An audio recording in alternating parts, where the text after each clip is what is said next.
Hello friends, जय जगन्नाथ। आपण मानक बहुत बहुत स्वागत आम ये चैनल रे। मु आपनकर प्रिय संतोष। आज वीडियो रे आमे माने ओडिशार पारंपरिक खाद्य डालमा देखिबा। दर्शक बंधु, ओडिशार पारंपरिक खाद्य डालमार प्रस्तुति पाई कौन व्यवहार करुचे देखंतु।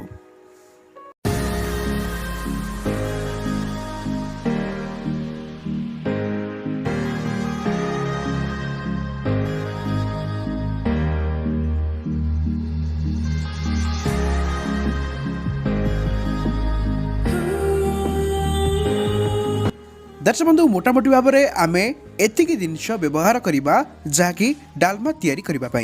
तेज आपण मैंने देखिपुं परिवा सहित आम मसला रखीचु। तेज चलतु आरंभ करवा। प्रथम गोटे जगार आम पानी नहीं जाइचे एवं यह आम गरम करवा। ता पूर्व आपण मानक देखई दूची आम देखई परिवा गुड़ी को आम काटी नबा। एबे आम गोटे पात्र रे पानी नहीं से डाली पकेबा।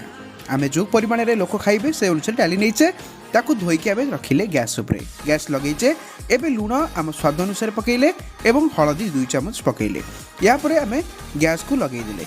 गरम होला परे पानी सेतिरे आमे परिबा पकेइले एवं छेचिकी रखिथिबा लंका एवं अदा को सेतिरे फुटिबा परे पकेइबा। तो देखंतु बर्तमान पे आमे अदा एवं लंकार जो छेचार मिश्रण को आम पकई देचे। एबे आम नड़िया कोरिकी रखीदबा एवं काटिकी टमाटो किछि पकेइबा। तेजपत्र मध्य पकेइबे।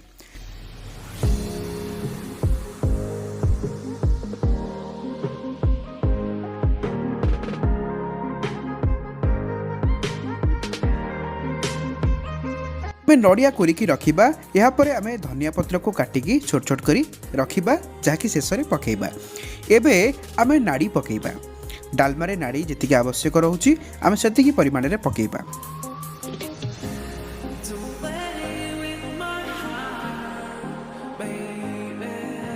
एबे आमे कोरिकी रखिथिबा नड़िया को आमे एतरे पकेइ नबा। पकई सारा पर यह भलसे मिक्स करदबा। या परे आमे फुटण नहींचु सुखिला लंका। एबे कड़ाई गरम होगा पर आम को फुटण बा छुंक करवा। देखो मु गुआ घी आम पकई नहींचे। गुआ घी गरम होगा पर आम सुखिला लंका नहींचे। सुखिला लंका टिके गरम होगा पर आम देखो फुटिला। फुटा पर आम ए फुटण पकई देचे।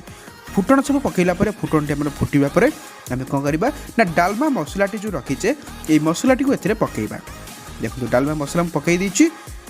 तेबे एबे आमे कौन करबा ना से जो डालमाटी आमर हेकिथिला आमे को ढाली दबा। तो ढाली सारिचे तो यह को आमे भल से गोळेई दबा। गोळेई सारिबा परे मात्र किछि समय रखिकी आमे गैस टी को बंद कर दबा।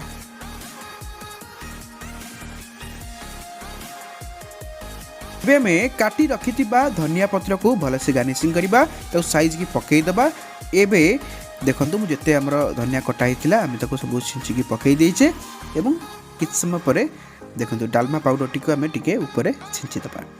तो मोटामोटी भाव में डालमारू आसुवा बास्ना बहुत ही बढ़िया लगुच स्मेल टी। आपण मैंने आपण घर में ट्राए करी देखो। ए धनिया पकई सारा पर आम जीरा लंका चूना गुंड को आम छिंची देचु। तो मोटामोटी भाव में डालमा को आम गोलई सारा पर गोटे पात्र नहींचु। देखो डालमार मोटे केमती रही नाड़ी सहित नाड़ी पड़ा पर डालमार जो पानी अंश को टाणी नहीं।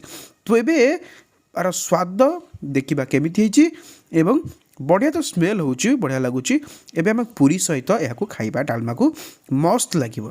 तेज दर्शक बंधु, आशा करुँ आज भिडियोटी आपको निहाती भल लगी एवं आज डालमा प्रस्तुति प्रणाली आप देखिले यहीपरि करी आप घरे खाईपारे। तो आज भिडियो को ये रखा। पुणी देखा आगामी भिडियो किसी नुआ इंटरेस्टिंग टॉपिक सहित किसी रेसिपी सहित देखा से विदाय दिंतु एवं आपण भल पापूर्वक वीडियो को लाइक करने सहित चैनल को सब्सक्राइब कर बेल आइकन क्लिक कर रखुँ। तो आज भिडियो को ये रखुच्छी। पुणी देखा। जय जगन्नाथ। धन्यवाद।